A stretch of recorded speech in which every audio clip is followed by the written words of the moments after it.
முன்னாள் பிரதமர் மன்மோகன் சிங் அவர்களை இழுத்து அவர் முஸ்லிம்களுக்கு எதிரான வெறுப்பு பரப்புரையை செய்திருக்கிறார். 2006ஆம் ஆண்டு டிசம்பர் மாதம் நேஷனல் டெவலப்மெண்ட் கவுன்சில் தேசிய வளர்ச்சி குழுமத்தின் கூட்டத்தில் அன்றைய பிரதமர் டாக்டர் மன்மோகன் சிங் அவர்கள் பேசும்போது, நாடு வளர்ச்சி அடைந்து அந்த நாட்டினுடைய வளர்ச்சியினுடைய பலன்கள் பிற்படுத்தப்பட்டோர், மிகவும் பிற்படுத்தப்பட்டோர், பட்டியலின மக்கள், அதே போல சிறுபான்மை மக்கள், குறிப்பாக முஸ்லிம்கள் அந்த பலனை பெற வேண்டும் என்று பொதுவாக பேசியதை பிரதமர் மோடி பிரித்து ஏதோ முஸ்லிம்களுக்கு மட்டும்தான் நாட்டின் வளங்கள் எல்லாம் கொடுக்க வேண்டும் என்று மன்மோகன் சிங் அவர்கள் உரையாற்றியதாக பச்சை பொய் சொல்கிறார். இங்கே தமிழ்நாட்டில் மோடி சொன்ன பொய்கள் என்று 2 பிரபல பத்திரிகையாளர்கள் புத்தகங்களை எழுதியிருக்கிறார்கள். அந்த வரிசையில மோடி அவர்களுடைய இந்த பொய்யும் சேருகிறது. மோடி அவர்களுடைய இந்த உரை வன்மையாக கண்டிக்கத்தக்கது. வளர்ச்சியின் பாதையில இந்தியாவை அழைத்து சென்றதற்கு சொல்வதற்கு அவரிடம் எதுவுமே இல்லை. எனவே சமூகங்களுக்கு இடையிலான மோதல்களை உருவாக்கி அதன் மூலமாக தேர்தல் ஆதாயம் பெறலாம் என்று மோடி அவர்கள் கனவு காண்கின்றார். இது 2024, 2014 மோடிக்கு வாக்களித்தவர்கள், 2019 மோடிக்கு வாக்களித்தவர்கள் இந்த நாட்டை வளர்ச்சியின் பாதைக்கு அவர் எடுத்து செல்லாமல் நாட்டில் பிளவுகளையும் பிரிவினைவாதத்தையும் தூண்டக்கூடிய வகையிலே தான் அவர் செயல்பட்டிருக்கிறார் என்பதை தெளிவாக புரிந்திருக்கிறார்.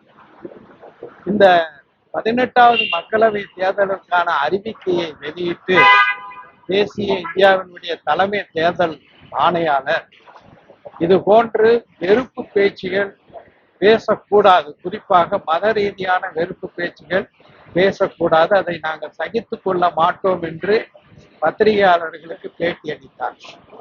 இப்போது தேர்தல் ஆணையம், இந்திய தேர்தல் ஆணையம் நடுநிலையாக இருக்கின்றது. அனைவர் மீதும் வெறுப்பு பேச்சு பேசக்கூடிய அனைவர் மீதும் நடவடிக்கை எடுக்கும் என்பதை நிரூபிக்கக்கூடிய தேர்தல் ஆணையத்துக்கு தன்னுடைய நடுநிலையை நிரூபிக்கக்கூடிய தருணம் இது. தேர்தல் ஆணையம் தன்னுடைய நடுநிலையை நிலைநாட்டுமா என்பதை நாட்டு மக்களே எதிர்பார்க்கிறார். இது போன்ற தொடர்பான வெறுப்பு பேச்சுகள்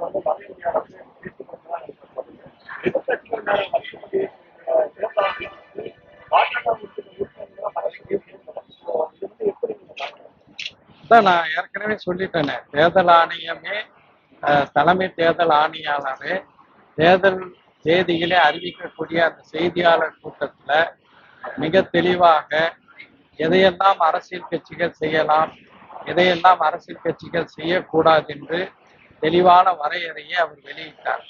அதுல அவர் சொன்னது வெறுப்பு பரப்புரையை செய்யக்கூடாது. வெறுப்பு பரப்புரையை, மிக மோசமான பரப்புரையை இந்தியாவினுடைய பிரதமராக இதுவரை இருந்திருக்கின்ற பண்டிட் ஜவஹர்லால் நேருவிலிருந்து, லால் பகதூர் சாஸ்திரியிலிருந்து, விபி சிங்கிலிருந்து, ஏன் அடல் பிஹாரி வாஜ்பாயிலிருந்து அவர்களெல்லாம் பேசாத அளவுக்கு மிக மோசமான தரங்கட்ட ஒரு நாளாந்தர பேச்சாளராக பிரதமர் மோடி மாறி இருக்கக்கூடிய ஒரு சூழல்ல இந்திய தேர்தல் ஆணையம் தன்னுடைய நடுநிலையை நிரூபிக்க வேண்டும். மோடி அவர்கள் மீது இந்த ஹேட் ஸ்பீச்சுக்காக, இந்த வெறுப்பு பேச்சுக்காக உரிய நடவடிக்கை எடுக்க வேண்டும்.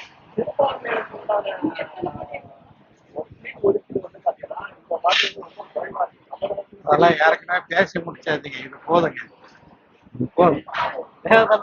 பாதகம் செய்பவரை கண்டால் நாம் பயங்கொள்ளலாகாது பாப்பா, மோதி மிதித்து விடு பாப்பா, அவர் முகத்தில் உமிழ்ந்து விடு பாப்பா. அண்மை செய்திகளை உடனுக்குடன் தெரிந்து கொள்ள இணைந்திருங்கள் இயம்நாடு